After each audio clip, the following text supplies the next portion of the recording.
Hello everyone, আসসালামু আলাইকুম। কেমন আছেন সবাই? এই শাকটি আপনারা চিনেন?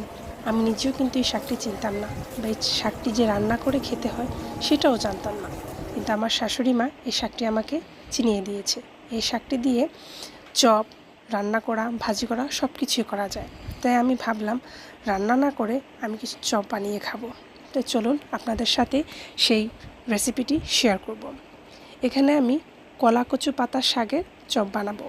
চপ বানানোর জন্য আমি কিছু পেঁয়াজ, কাঁচামরিচ কুচি, 1 চা চামচ পরিমাণ রসুন বাটা, কিছু গুঁড়ো মশলা দিয়ে দেব, যেমন হলুদ, জিরে, ধনিয়া, এবং দিয়ে দেব 2 চা চামচ পরিমাণ চালের গুঁড়ো, 2 চা চামচ পরিমাণ আটা এবং 2 চা চামচ পরিমাণ বেসন, এবং দেব হাফ টিস্পুন পরিমাণ কর্নফ্লাওয়ার এবং স্বাদমতো লবণ।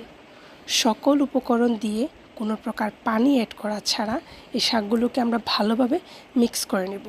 আপনাদের যদি পানি দেওয়ার প্রয়োজন মনে হয় তাহলে আপনারা সামান্য একটু পানি দিয়ে এটা মাখিয়ে নিতে পারেন। আমার ক্ষেত্রে কোনো পানির প্রয়োজন হয় নাই, তাই আমি এমনিই মিক্স করে নিয়েছি।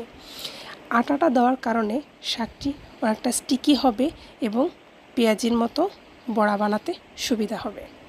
তাই আমি এখানে আটা দিয়েছি এবং মচমচে ভাব আনার জন্য দিয়েছি চালের গুঁড়ো। এই শাকটা আপনারা চপ বানিয়ে খেয়ে দেখবেন, অনেক স্বাদ হয়, অনেক টেস্টি হয়। দেখুন আমাদের ডো মাখানো শেষ, এখন আমরা এগুলো তেলে ভেজে নেব। আপনারা চাইলে এই চপটি ডুবো তেলে বল শেপ করে ভাজতে পারেন, অথবা অল্প তেলে এরকম পেঁয়াজের মতো গোল শেপ দিয়ে ভাজতে পারেন। আমি পেঁয়াজের মতো গোল শেপ দিয়ে অল্প তেলে এটা ভেজে নিয়েছি। এটা কিন্তু অনেক মচমচে এবং ক্রিস্পি হয়েছে। বাসায় অবশ্যই ট্রাই করে দেখবেন। এই চপটি খেতে কিন্তু আসলেই অনেক ভালো লাগে। আমি আমার রেসিপি বলে বলছি না, আপনারা বাসায় ট্রাই করে খেয়ে দেখবেন। যদি ভালো না হয় আমাকে কমেন্টে জানাবেন। এই শাকটি দিয়ে কিন্তু আপনারা বিভিন্ন রকমভাবে রান্না করতে পারবেন, যেমন ভাজি করে খেতে পারবেন, মাছ দিয়ে রান্না করতে পারবেন, চাইলে কিন্তু আমার মতো এরকম চপ বানিয়েও খেতে পারবেন।